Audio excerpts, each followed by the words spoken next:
Okay guys, we're back out here. Got another box. Saving all the boxes to pack up this shit. That's basically why you see them getting stacked right there.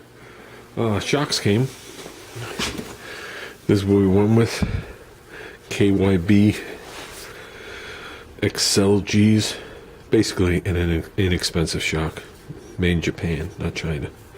So, yeah, made in Japan.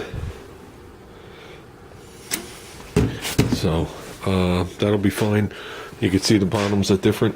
Basically what happens is you get a little rubber grommet here and here. It slips through that spring perch. Then it gets another rubber grommet and a washer, and that allows it to be able to pivot the little bit it has to, and then the top gets the normal stuff up top. My plan was to actually paint these. I know that's after what just happened. I'm wise enough not to tape it down to the shaft. I'll tape it like they did. It's the way they did. And I was supposed to get a can of paint with this, but I don't know what happened. There's a color out there called Paprika, made by Rust-Oleum in satin. Paprika is the original shade of like Lakewood and NMW, like the ladder bars and all the other stuff. Exact. That's why my roll bar and my ladder bars on my wagon have done that color. Okay, then they stopped selling it in the stores. You can only buy it online, but you can only buy it online if you spend $25 worth of stuff. And I don't get that, but that's why I have yet to buy anymore. So by buying these shocks, we were able to buy a can of it, and I don't know what happened. I have to find out. I'm sure Junior knows by now. But yeah, these came through Amazon. I like dealing with Amazon. Most of the time the prices is cheaper than eBay, but if there's anything, they just take it right back. Never had a problem with them taking it back. eBay's starting to finally come around to that. The sellers are realizing that if they don't take their crap back, they ain't selling. Like I said, I got an immediate shipping label for that master cylinder, and I got, well, when the store opened back up, because I did that Friday night, but yesterday I got a label for the bushings, which are still sitting there. I'll take those in tonight. But these we were going to do the Paprika color, and I was going to put the Lakewood stickers on there. I have the Lakewood 50/50s for the back, more than streetable, but 90/10s on the street is like asking to get into an accident. It's just way too unsafe.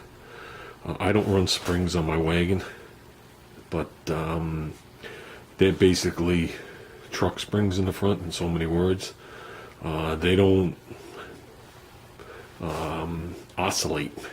That's the best way of wording it. They're not super stiff, but they don't oscillate. They don't go down the road like that, like you have no shocks. They had friction shocks on the truck. I put friction shocks on, and I wound up loosening the friction shocks, and I never noticed a difference. So when I redid the front end, I took the friction shocks off, and I've yet to have shocks in the front end. A normal car like this, yeah, I drove the Concord when the front shocks blew out. It was like an amusement park ride. You'd hit a bump and you just keep on up and down. It was like a TV commercial. But to make a long story short, there's no reason why they can't look like the Lakewood shocks. How's that? With that said, I want to work on the steering box. That's really what tonight is about, after I just had to do some stuff outside to get ready for the storm. Basically, the pitman on is in satin black. Are we going to get stupid detail like every little shade we have? No, we're not.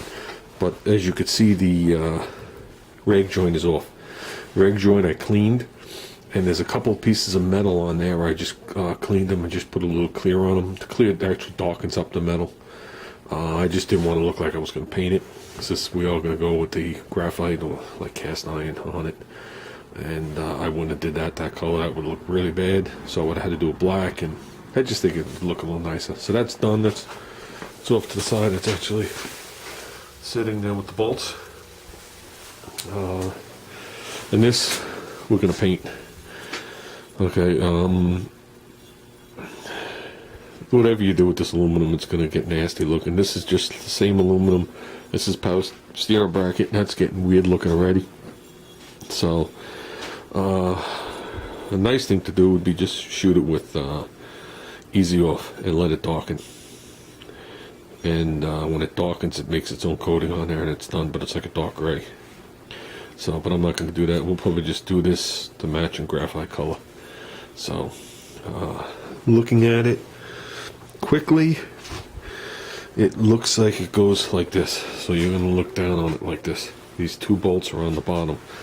One there, then a triangulated bolt like this. People were trying to convince me that the way to go is a Jeep steering box.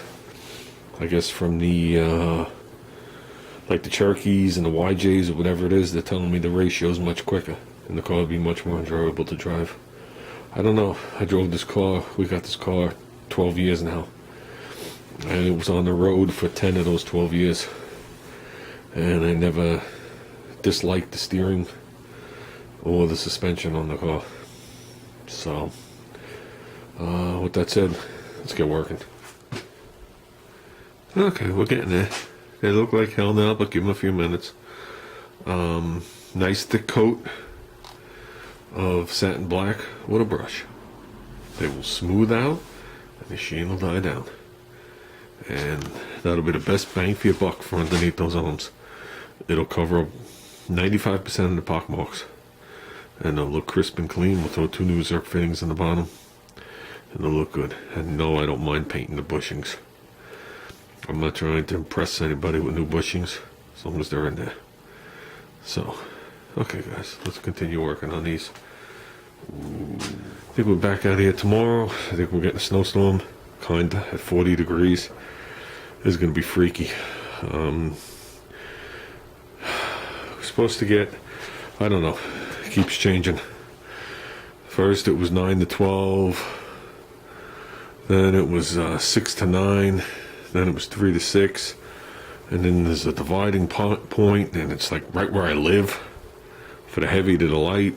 But either way, it's going to be in the upper 30s, like 40, and this stuff is going to be wet, and it's going to be windy, and it's going to be nasty.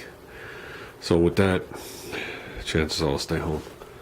And we're going to let this stuff sit. I'm going to let this stuff sit at least another hour. Then I'll bring the fenders back in here. The other stuff is sitting down there. I think tomorrow we're going to start packaging some stuff up also. And tomorrow will be steering box day. Because tomorrow we can hang these off the upper ball joints without a problem. Even if we don't tighten the top ones. Just let them dangle, get them out of here. And now that we got that block and we got the bolts, let's get the steering box done. Let it sit throughout the day, and maybe we can hump it up there. That thing's heavy.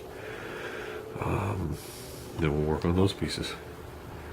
So, okay guys, I think these are going to be just fine.